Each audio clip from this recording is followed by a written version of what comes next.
नमस्कार सर्वांना. मित्रांनो, वाराच्या दिवशी आपल्या मराठी माणसाला जर काही नसेल ओलं किंवा सुकं, तर असं वाटतं अरे आजचा दिवस एकदम खराब गेला. मला म्हणायचं आहे मासे. मासे ओले किंवा सुके काहीतरी पाहिजे आपल्याला वाराच्या दिवशी. आमच्या इथे ना देवरुखला रविवारचा बाजार भरतो आणि मी गेली होती बाजारामध्ये आणि तिथे मस्त एक टोल मासा होता. तर मी घेतला तो टोल मासा. आज मी करते टोल माशाचा रस्सा आणि टोल माशाचं फ्राय. आणि ते रसा करण्यासाठी मी त्या बाजारातून मस्त एक भांडं घेऊन आली आहे आणि त्या भांड्यामध्ये मी आज पहिल्यांदाच रसा बनवते. तुम्हाला जर ते भांडं आवडलं आणि तुम्ही जर त्यात केलं असेल तर त्याची चव कशी आहे नक्की मला सांगा. आणि जर तुम्ही नसेल केलं त्याच्यामध्ये कधी, तर तुम्हाला जर मी केलेला त्याच्यामधला रसा जर रेसिपी आवडली तर तुम्ही पण ते भांडं नक्की घेऊन या. आता आपण बघूया टोल माशाची रेसिपी. त्याआधी तुम्ही जर माझ्या चॅनलवरती नवीन असाल तर द रॉयल ब्रदर्स 24 या माझ्या चॅनलला नक्की सबस्क्राईब करा आणि व्हिडिओ शेवटपर्यंत बघा. चला आता रेसिपीला सुरुवात करूया.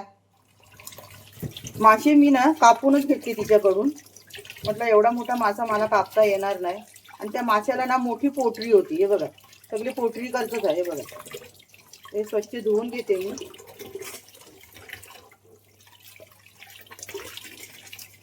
त्याच्यामध्ये गाबुलीच बघा केवढी मोठी, एवढी मोठी पोटरी होती.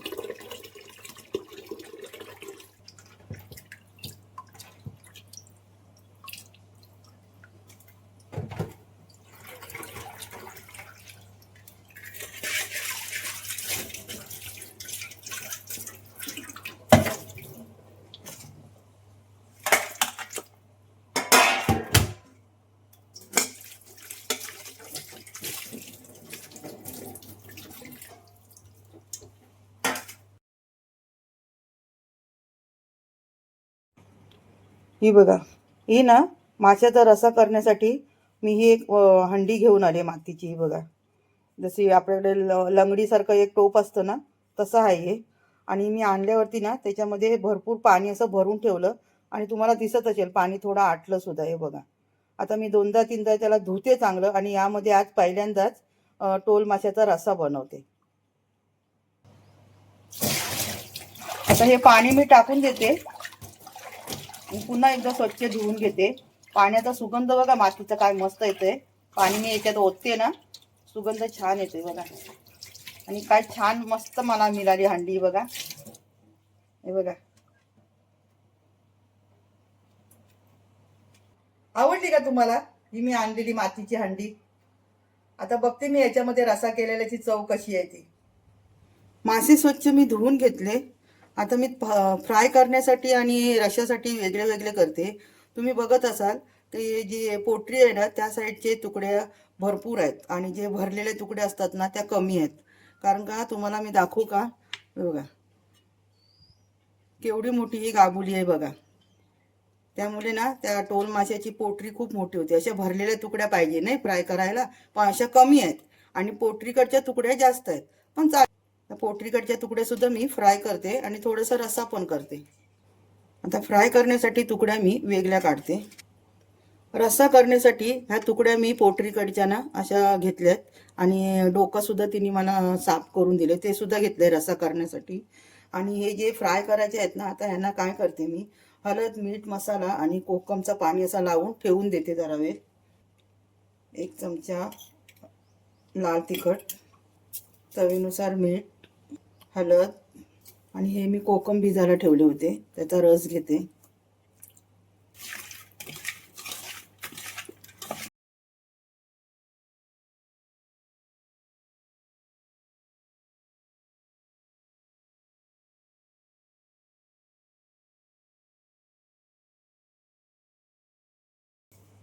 हळद मीठ मसाला सर्व लावून झालंय. आता हे मी थोड्या वेळासाठी ठेवून देते. आणि हे रश्यासाठी आहे ना, याच्यासाठी मी काय काय घेतले साहित्य ते पण तुम्हाला दाखवते. हे लाल मसाला वाटून घेतलाय, म्हणजे आपला हिरवा वाटपच आहे. कांदा लसूण मिरची कोथिंबीर आणि ओलं खोबरा. आणि त्यामध्ये मी थोड्याशा मिरच्या घेतल्यात, भिजवल्या आधी मिरच्या लाल आणि नंतरला वाटायला घेतल्या. आता यात घालते मी थोडीशी हळद आणि हे लाल तिखट सुद्धा मी घेतले, पण हे मी तेलामध्ये जरासा रंग येण्यासाठी टाकणार, जास्त नाही घेणार, थोडंसं घेणार.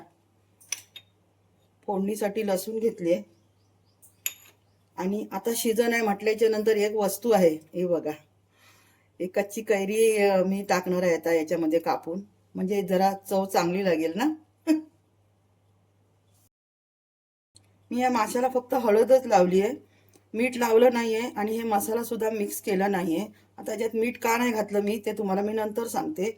आता हे मासे अगोदर मी फोडणीला देते. जी मी मटकीची हंडी आणलेली आहे ना मातीची, त्याच्यामध्ये मी हे रस्सा फोडणीला देते.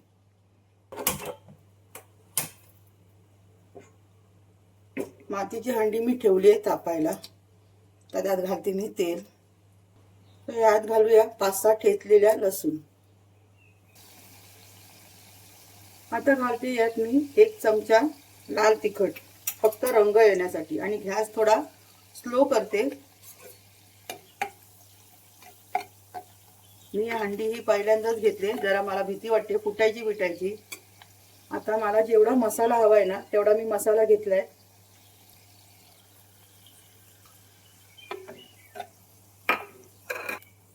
बघा किती छान रंग आला ना.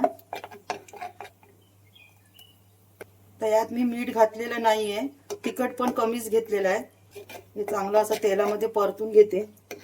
मसाला चांगला असं बघा कड आलाय त्याला बारीक बारीक. आता यामध्ये मी मिक्सरचं भांडं आहे ते धुवून टाकते. पाणी मला किती हवं आहे ना रश्श्यासाठी तेवढं मी घालून घेतलंय. आता याला चांगली एक उकळ येऊ दे आणि त्यानंतर मग मी मासे आणि कच्ची कैरी मी कापून घेतले ती सोडते त्यामध्ये. तोपर्यंत जरा झाकून मारते म्हणजे लवकर कड येईल. बघूया कड आलाय का. हो, हे बघा लागलं भांड्याला.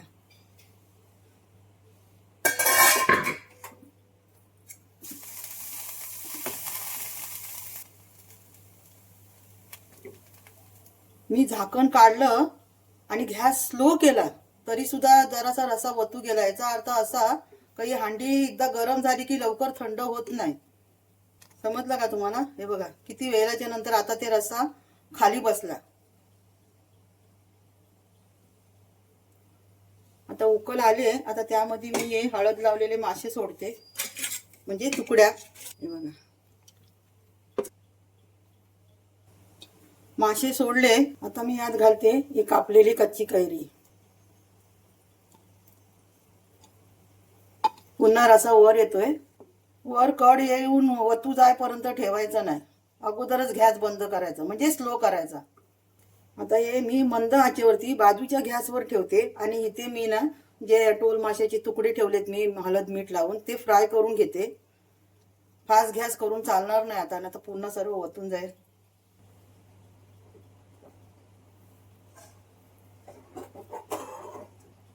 तुम्हाला दिसत असेल बघा गॅसची जाली पूर्ण मसाल्याच्या रश्श्याने भरली. ठीक आहे, आता समजलं मला. आता यावर ठेवते मी हा तवा. तर या रश्श्यामध्ये मी जे फ्राय करायचे जे टोल मासाचे तुकडे आहेत त्याच्यासाठी मी कोकमाचा रस काढण्यासाठी असं म्हणजे एवढे कोकम घेतलेले ते सुद्धा यामध्ये घालते. आणखीन एक वस्तू घालायची आहे ते पण तुम्हाला दाखवते. आता बघूया हे तुकड्याला जे मीठ मसाला लावलेले ते छान झाले ना. आता याला लावायसाठी मी रवा घेतलाय, तांदळाचं पीठ घेतलंय, थोडासा मीठ घेतलंय आणि जरासं लाल तिखट घेतलंय. मीठ मी जरासंच घेतले कारण का आपण याला मीठ सुद्धा लावलेलं आहे ना. आता हे सर्व मी मिक्स करते.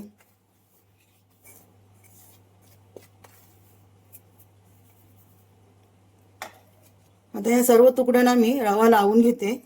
हे बघा तवा मी ठेवलाय तापायला.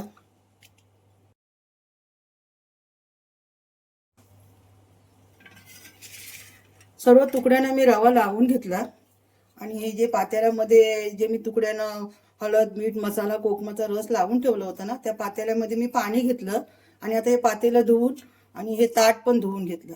त्याच्यात मी रश्श्याचे मासे याच्यात ठेवले होते हळद लावून, ते सुद्धा धुवून घेतलं आणि एवढं पाणी झालं. आता हे पाणी मी त्या रश्श्यामध्ये सोडते आणि त्यानंतर मग आपल्याला समजेल की आता मिठाची किती गरज आहे. आता समजलं का तुम्हाला मी अगोदर मीठ का नाही घातलं. ह्यामध्ये मीठ आहे ना, आता समजेल मला मीठ किती कमी आहे ते. आता हे मी टाकते त्यामध्ये हंडीमध्ये. बघा कसं वर येतंय ते. चांगलं कढू दे. मला तर गॅस फास्ट करायला पण भीती वाटते. मंद आचेवरतीच कढू दे. तवा तापलाय आपला, तर मी यात घालते तेल. मला खूप सारे कमेंट येतात, काकी तुम्ही तेल खूप वापरता. तेल पण आपलं तापलंय. आता मी एक एक ह्या तुकड्या सोडते. सर्व तुकड्यांना रवा लावून घेतला ना एकदाच की तेलामध्ये सोडायला बरं पटापट. आता आपला गॅस पण वाया जातो.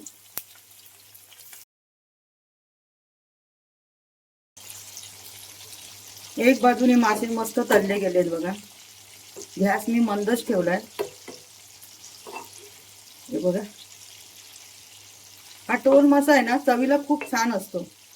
फक्त त्याचे मसाले वगैरे सगळे व्यवस्थित असले पाहिजे. आंबट तिखट छान होतो. त्या बाईकडे ना सर्व टोल मासेच होते, दुसरं कुठलं मासच नाही. म्हटलं एक दे मला. 300 रुपये म्हणाली. रडत रडत दिले मला तिने 250ला. आणि तुकड्या पण करून दिल्या. मासा चवीला लय भारी, एक नंबर. मला कमेंट आलं होतं, काकी तुम्ही ना प्रत्येक व्हिडिओमध्ये एक नंबर असं म्हणता ना, आम्हाला खूप आवडतं. जी गाबोली आहे ना, ही मी आता नाही सोडणार. हे सर्व मासे तळून झाले ना की सर्व बाजूला करणार, गॅस बंद करणार आणि मधोमध ही सोडणार. नाही तर फट फट फट अशी फुटत राहणार आणि मग अंगावरती उडणार आणि मग तिथे ना बारीक बारीक आपल्याला फोड सुद्धा येणार. म्हणून साठी ही गाबोली जी आहे ना, ही नंतरला सोडणार मी. एक कढीपत्ता आणलाय मी, ते पण घालते. काय रसा पण मस्त झालाय आणि काय सुगंध येते आंबट आंबट. माझ्या तर तोंडाला पाणी सुटलं. मासे पण चांगले शिजलेत बघा. तुम्ही पण एकदा असं करा, तुमच्या घरातल्या सर्व लोकांना मस्त आवडेल.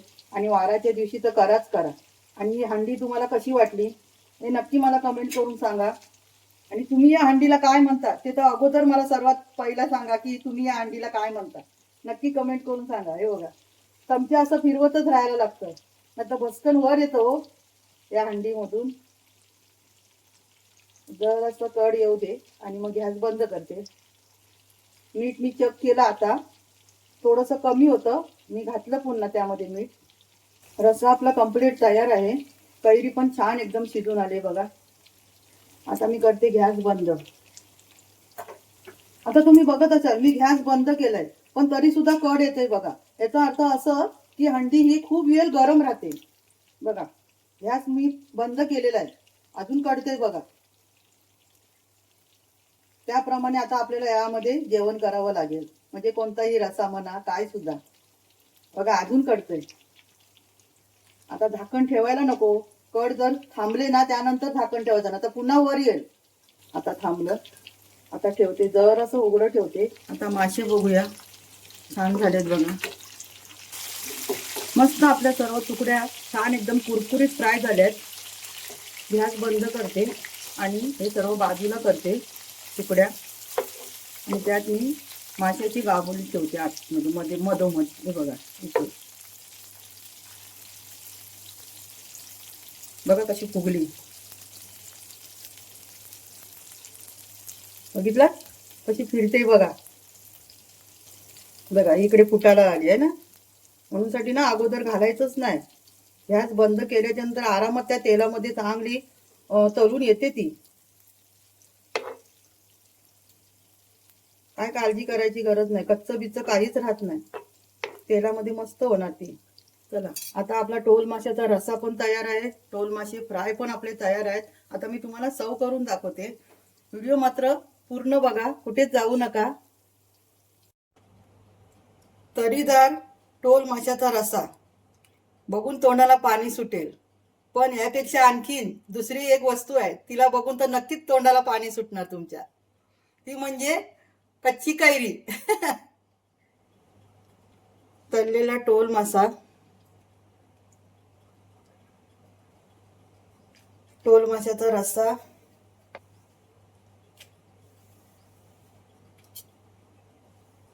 रस्सा बघून तर नाही, पण ही कैरी बघून तर नक्कीच तोंडाला पाणी सुटलं असणार. माझ्या तर सुटलं. आता सीजनच्या वेळेला जर माशांमध्ये कैरी नसेल तर काय मजा आहे. काय झणझणीत तरीदार रस्सा झालाय. हा,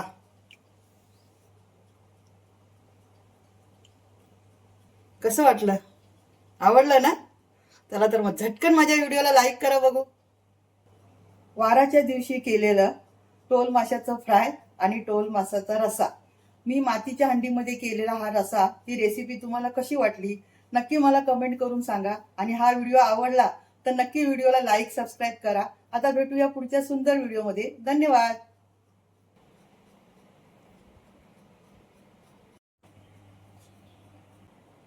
आता मी देते हे ना जेवायला आणि विचारते कसं काय झालंय ते. तुम्ही पण या जेवायला, आज वाराचा दिवस आहे.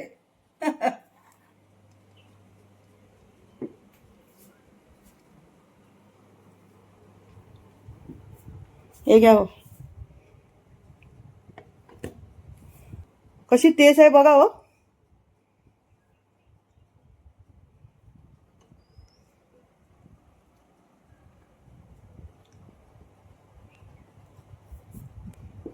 कसं आहे, मस्त आहे. चांगलं झालंय ना. हा, टोल माशाचा ना रस्सा आणि फ्राय चांगलंच होतो ना काय हो. हा. आपण 2-3 वेळा बनवलं होतं, छान झालं होतं.